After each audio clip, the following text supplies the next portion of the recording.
Je vous souhaite la bienvenue sur notre page. En ce jour spécial, nous allons voir une notion très importante en mathématiques qui n'est rien d'autre que la résolution des équations trigonométriques. Alors, chers apprenants, quelle est donc l'utilité de cette notion? Nous avons remarqué que plusieurs élèves ont du mal à manipuler cette notion quand ils sont face à des exercices de la physique, aussi dans le domaine de la physique, et tout comme mécanique, en oscillation mécanique, en vibration et en tout autre phénomène physique. Donc c'est pourquoi cette vidéo vient aujourd'hui pour combler ce vide qui est en vous.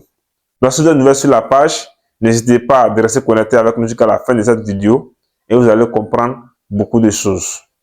Sans plus tarder, nous allons passer aux différentes méthodes de la résolution de ce type d'équation. Alors, ici, nous pouvons rencontrer dans nos différents cas d'exercice de calcul des équations qui seront sous la forme de cosinus de x qui est égal à un nombre réel a et sinus de x aussi qui peut être égal à un nombre réel a. Dans tous les cas, ce sont des équations trigonométriques. Pourquoi? Parce que nous avons ici les fonctions trigonométriques qui sont associées à la valeur de l'inconnu x que nous devons déterminer. Alors, comment y arriver à résoudre cette équation? Aujourd'hui, nous allons d'abord résoudre cette équation de façon analytique et dans la vidéo prochaine, on va essayer de résoudre cette équation de façon graphique, par la méthode graphique. Alors, chers apprenants, j'ai une équation de type cosinus de x égale à a et sinus de x égale à a. Comment je vais d'abord résoudre? La première des choses très importantes à remarquer, c'est de voir tout déterminer l'appartenance du nombre réel a. L'intervalle d'appartenance du nombre réel a. Alors, si il arrive que votre nombre réel a est dans l'intervalle ouvert de moins l'infini, ouvert moins 1, union, ouvert 1, ouvert 1, plus l'infini, alors qu'est-ce que ça veut dire? A peut appartenir à ça, ou bien à cet intervalle.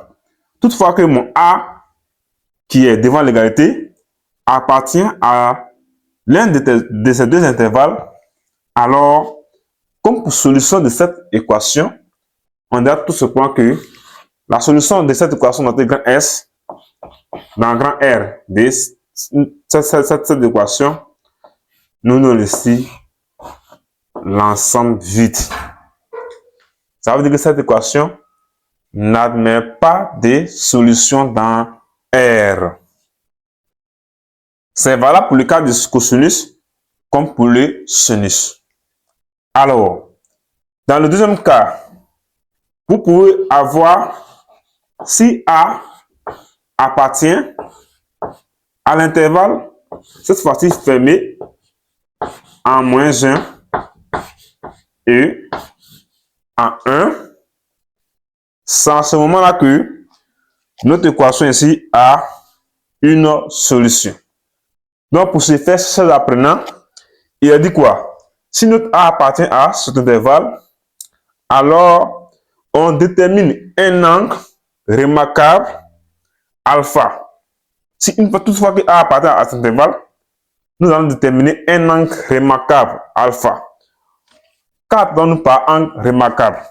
Quand je dis angle remarquable alpha, ça veut dire que notre alpha que nous allons identifier, notre angle alpha qui est différent du nombre A, doit être tel que si l'équation c'était en cosinus, ou bien si l'équation est en sinus, notre angle remarquable alpha doit être tel que cosinus alpha est égal au nombre réel A, ou bien si l'équation est en sinus, sinus alpha doit être égal au nombre réel A. Ouais. Attends l'enseigne que, comme pour transformation de ces équations, Toutefois que vous avez un angle alpha qui est tel que son cosinus bien son sinus est égal au nombre réel qui est devant l'égalité, alors vous pouvez donc transformer l'équation sous cette forme. Si l'équation était en cosinus de x qui est égal à a, vous pouvez donc transformer cette équation sous cette forme. Bon, revenons plutôt à la ligne. Si votre équation était sous la forme de cosinus x égale à cosinus et votre nombre est a, alors vous pouvez donc transformer la forme de cette équation en cosinus de x qui est égal à cosinus de l'angle alpha. Pourquoi? Parce que vous avez déterminé un angle remarquable alpha tel que son cosinus est égal au nombre a. Donc vous revenez dans cette expression et vous allez remplacer le a par le cosinus de l'angle remarquable alpha. Donc toutefois que vous avez ça, alors vous pouvez donc appliquer tout simplement les propriétés que nous venons de voir dans la vidéo précédente. Alors, ça aussi c'est une chance pour vous dire que vous pouvez aussi suivre la vidéo précédente sur cette notion de l'équation de trigonométrie et vous allez manipuler ça facilement. Le plus difficile, c'était de comment quitter le cosinus de x égale à a pour arriver à cette forme. Lorsque nous apprenons, c'est également aussi pour même chose comme pour le sinus. Si votre équation était par exemple en sinus de x qui se faisait a, alors l'équivalence pour la transformation, ça serait sinus de x qui est égal à sinus de l'angle remarquable alpha, tout simplement. Alors, chers apprenants, voici les deux grandes méthodes. Alors, donc toutefois que j'ai devant moi une équation de ce type, je dois d'abord toute première fois m'intéresser à l'intervalle d'appartenance de mon nombre réel A. On va faire donc un exemple pratique. Alors, il était disant quoi? Nous avons fait un exercice d'application et vous allez voir. Il est question de résoudre donc un exemple d'équation, l'équation E1, par exemple, qui est telle que de déterminer la valeur de x, telle que cosinus de x est égal à la racine carrée de 2. On dit x est un nombre réel, tel que son cosinus fait racine carrée de 2. Nous allons donc déterminer la valeur de x en question. Alors, comme je vous ai déjà dit, pour ce faire, vous ne vous embrouillez pas. Votre équation est sous cette forme. Votre équation est sous la forme de, cosinus de x qui est égal à a. Le cas que nous venons d'examiner très bien ici. Qu'est-ce que nous avons dit? Toutefois, c'est de savoir déterminer l'intervalle d'appartenance de notre a. Ici, notre a est égal à la racine carrée de 2. Le cosinus de x, il est là. Alors, je vais d'abord voir le a qui est là appartient à quel intervalle. Il faut très bien noter que, comme racine carrée de 2 n'appartient pas, autrement dit, appartient à l'intervalle ouvert en 1 et plus l'infini, autrement dit, comme racine carrée de 2 n'appartient pas à l'intervalle fermé moins 1 et à 1, ça veut dire que vous pouvez donner ces deux conditions en fait. Bon, celui qui dit ça n'est pas dans l'erreur. Parce que racine de 2 appartient bel et bien également à l'intervalle ouvert à 1 plus l'infini. Mais n'appartient pas à l'intervalle ouvert et fermé à moins 1 et 1. Parce que 2 est plus grand que 1. Donc ça n'appartient pas à cet intervalle. Maintenant, qu'est-ce que nous avons dit? Je dis que si A appartient à l'un de ces deux intervalles, alors, comme l'autre équation n'admet pas de solution. Maintenant, s'il a vu que A appartient à ça, c'est que l'équation a une solution. Alors, chers apprenants, donc comment est-ce que nous allons faire ici? Puisque notre racine carrée de 2 appartient à l'intervalle ouvert 1 plus l'infini, qui n'est rien d'autre que le premier cas. On peut donc dire l'équation E1 n'admet pas de solution dans grand R. Et c'est l'ensemble vide. Tout simplement. On va voir un deuxième cas encore. Soit l'équation E2 définie par 2 fois cosinus de x égale à racine carrée de 3. Ça, c'est une deuxième équation. E2, 2 fois cosinus de x égale à racine carrée de 3. Alors, comment déterminer donc la valeur de x? C'est là la question. Donc, pour ce faire, je vais donc ramener donc cette forme-là à la forme la plus simple, cosinus de x est égal à un nombre réel quelconque A. Donc, pour ce faire, dans cette relation, elle est équivalente à quoi? Cette équation est équivalente à cosinus de x qui serait égal à racine carrée de 3 sur 2. Comment j'ai fait donc pour obtenir ça? J'ai divisé cette équation-là par 2 pour avoir ça. Alors, voici donc l'équivalent de mon équation E2.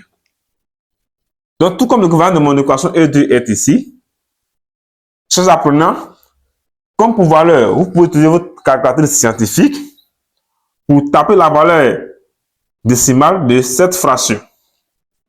Et vous allez remarquer très bien que racine carrée de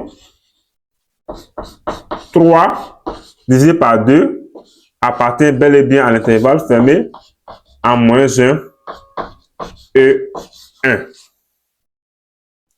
La valeur que vous allez trouver pour cette fraction, vous pouvez remarquer que cette valeur va appartenir à ce intervalle. Maintenant, comme racine carrée de 3, racine carrée de 3 sur 2 appartient à l'intervalle fermé en moins 1 et en 1, alors il existe quoi? Qu'est-ce que nous avons dit ici? Si notre A appartient à ça, il existe un angle remarquable alpha. Il existe un angle remarquable alpha tel que,